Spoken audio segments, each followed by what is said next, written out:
You! You! Ah! District 11 never stopped rebelling.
I hope you guys like my edit. I'm actually like editing right now and I'm like, okay, let me do the commentary now. So like it's still fresh in my mind, I can talk about it.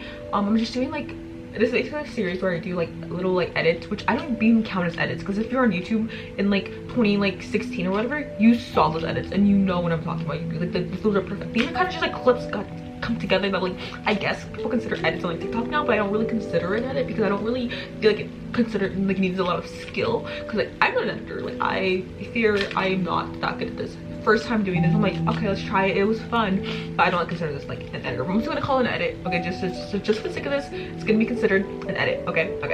So I made it, and this is about the Hunger Games because I read Cinderella and Reaping like a month ago, and I've been wanting to talk about it. Well, I've been talking about it with my friend, like we're both obsessed, but I want to talk about it with y'all. So yeah, like, this is basically a series where I do commentary edits. So I make edits about shows that I like, that I whatever. I put it into the first like couple minutes of the video, and then I get to talk about it afterwards. So that's basically the entire like series. Basically, it's just me doing commentary edits. I'm like, why not? Okay. I'm gonna start this off by saying, Suzanne Collins, my life is yours. Like, I just love the fact she was like writing the Hunger Games as she was being the wow wubsy icon. I want to put that out there. Suzanne, I love you so much. This woman knows how to write black characters. If you've ever been on Book Talk, you know the drama, the tea, everything that occurs in there. And there were always people who were like, I don't write top characters, I don't write POC characters, because if I did, like, I wouldn't know what to do, I wouldn't know how to write them. Like, that's why every single one of my characters, every single one of the books I've ever written is white. It's like, that's your prerogative, you know? I mean, I'm gonna give you shit for it, but like, that's your prerogative, man. But if you need examples, Suzanne is right there. It really isn't that hard to write black characters, to write them correctly, you know? A basis that you don't have to be racist. So I do know that eliminates a lot of people. I know it's like really hard to like just, you know, not be racist, but it's a good basis to start off with, you know? In a lot of media, like, they like to depict black characters as either like as like just the very like definition of stereotype.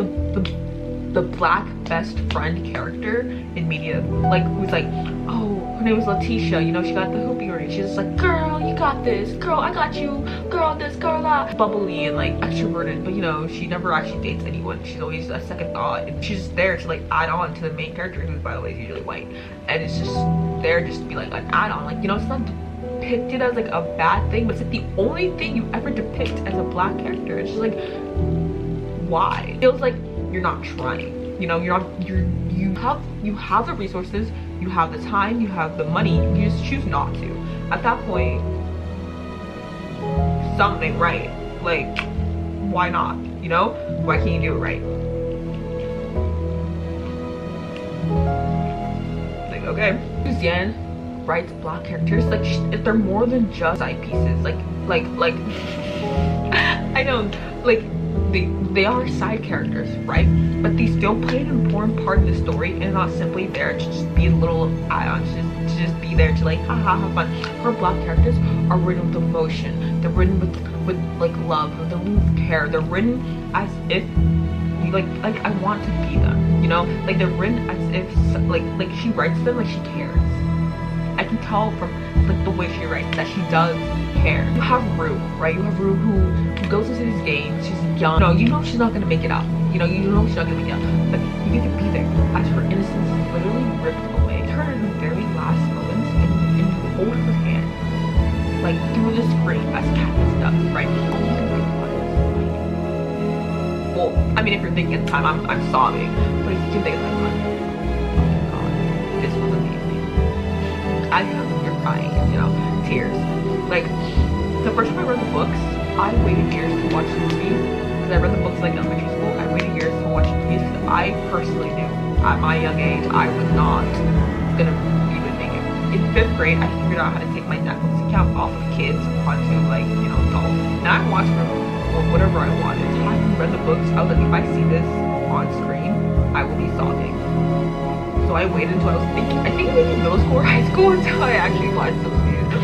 But yeah, that was just me. A black character have like innocence in general. You think, what do you mean? Like people write like kid like characters all the time, like black characters all the time. It's like, yeah, but do they ever truly like catch the essence of them? Like most of the time when I see it in media, it's usually like, oh, you know, they got a deadbeat father and a single mother, and oh, you know, they're fighting to get a better life, but they're, you know, in the projects, or oh, you know, like they want to be like a track star and they have to like rise to the top because they're impoverished. And it's always constantly these things where it's like you always depict them as being at the bottom and needing to rise up, and that is where their innocence like comes from. But in Rue, she simply like embodies the theme of like innocence, like the theme of childhood, the theme that, hey, kids are fucking dying. like reading the books, you get to connect to her character a lot more than the movies. Personally, you get to like see the way in which she literally embodies the theme war. Like, you know, war is one of the themes, like the Hunger Games. It's just war, and loss of innocence is 100% one of them. I love the way she writes. Like, again, depicts 11, which is mainly black. You know, it's, you can literally see it in the clips I just showed you. Like 11 is mainly black. You can see how they literally stayed rebelling. You know, I'm pretty sure she gets this from history. You know, like the fact they just keep going. I love them so much. They just, like, in the face of corruption, in the face of injustice, in the face of knowing one step out of line, a bullet we put through your head, they still kept going. They still kept fighting. They still supported Katniss and Peeta, and they stayed rebelling. They stayed believing in what they like wanted. They stayed like just embodying the energy of rebellion. Like, yes, Katniss and Peeta were at the front of it. Yes, it was District 12. Like, yes, that. But just none of this could have been done if the other districts had not also decided to like start rebelling as well. Like, I'm pretty sure in the books it's mentioned in, I think, Catching Fire or Mockingbird, as things are going on, that District 7 and District 11 are like rebelling against the Capitol, like fighting like tooth and nail against them. And I was like, yes, bro, like, yes, 11 knows what's up, okay? 11 knows what's up.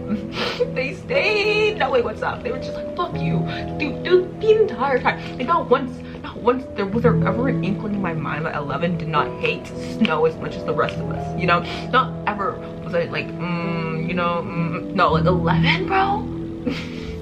Like, the definition of rebellion, okay? Like, I love them. I love them. In the face of their oppressors, they spit at them. Like, in the face of Snow, they were just like, fuck you, bro. I don't care that you're gonna kill us. I don't care that at the end of the day, my family might be hurt. I might be hurt. You might try to erase us off the face of this earth. I don't give a shit. I'm gonna stand on my ideals. Can you say you do the same?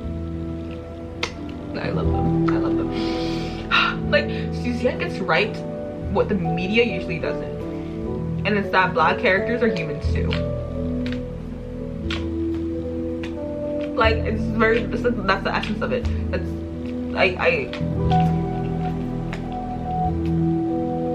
Reaper? Bro, Reaper, watching that in theaters, man, the gasps after he takes the flag and he holds it down. I was like, yeah, stay gasping, stay even a little couple chairs, wondering, oh my god, how dare he. Reaper, my lovely Reaper. God, I love you, Reaper. Like the look on their faces too, like, oh my god, he has the audacity.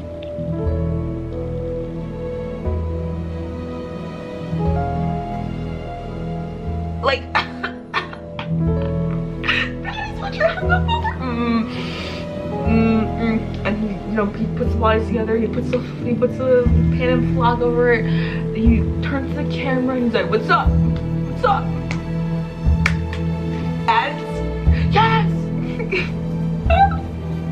He was like, what you gonna do about it? What you gonna do about it?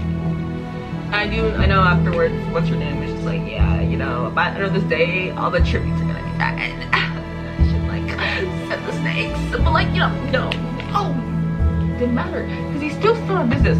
Like, most of them are gonna die anyway. Like, in the face of death, what else is there to do except rebel? Except be like, fuck you too, you know? Like, in the face of everything, knowing tomorrow might not come, what else do I do except say whatever the fuck I've been wanting to say? Like, I know the 10th games really solidified the fact that, hey, yeah, we need to really propagandize these games. Like, we can't have this happening again. We can't have all this little out and about and being fed to the capital, being fed to the districts. Like, they're gonna think of rebellion again. They're gonna try to do what they're doing. Like, talk about being an influencer, you know? Like, no, Thresh is an influencer. He influenced them to, you know, go into propaganda. Like, you stay influencing, though. Stay influencing. My man Thresh, you know, okay, let's not forget about Thresh. He gets some love too, because he saves Katniss. He saves Katniss. Like, he's just like, for room. Like, I got you. You, me, we good. For one round, but we good. What happened if he had let Katniss die? If he killed Katniss, like, the game, like, books in there, you know? Get some props too, you know? Props. Friendship, bravery, like, innocence, like, that's just all these characters that they all, like, represent, and it's just, like, highlighted through their actions. You don't need to tell me that they're brave. I know they're brave. I can see it through their fucking actions. Characters that literally embodies rebellion is depicted through characters from District 11. It's depicted through this little couple scenes we see from District 11. Like, every time they pop up, I'm like, yeah, they're standing on business. Like, every single time. That's Suzanne Collins. She loves this. She does. I mean, final props to the old man who whistled, you know, the District 12 tune, and then everyone in District 11 puts the sign up. Like, props to him too, knowing he was gonna die. He does die. He's old though. If I was old too, I'd be like, yeah, what you gonna do? Kill me? We'll put in the grave, bitch. What you gonna do? Oh no, I'm dead. Like, okay. Throughout it all, District 11 knew what to do. The picture of the rebellion, to me, is 11.